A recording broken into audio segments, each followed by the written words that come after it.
Papa mummy के लिए best gift कारवा मिनी।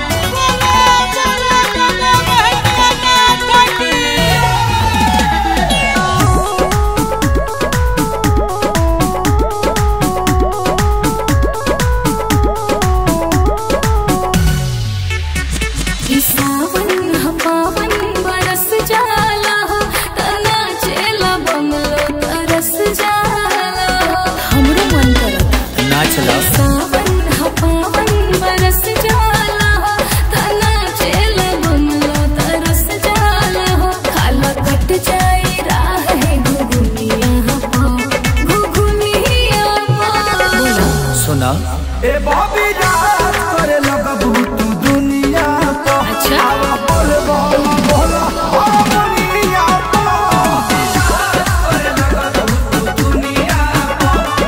बोल बोल बोल दुनिया को। जैसे जैसे बोल बोल जैसे जैसे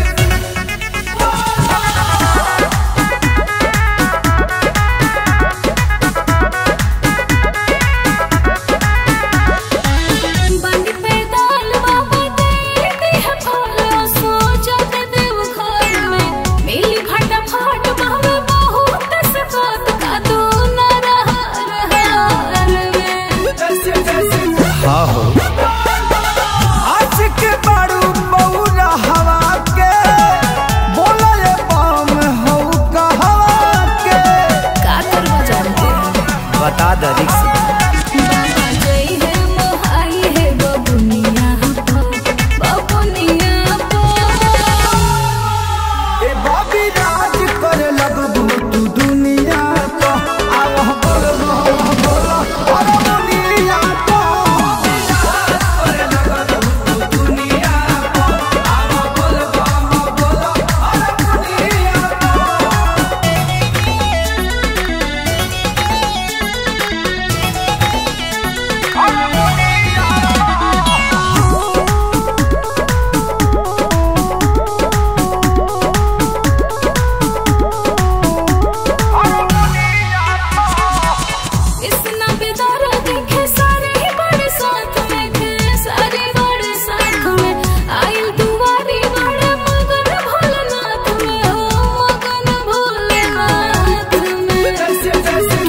मगन नहीं कर। अच्छा भइललु भेसवा कमरिया के पैदल चलेलु छोड़ गड़िया के।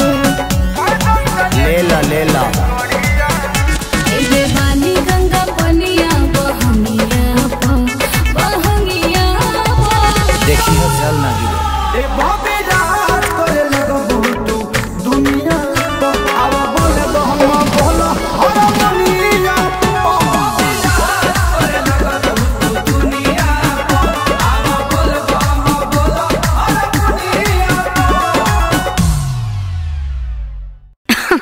अरे पूरा इंडिया हिली बाबू, खाली तू देखत जा।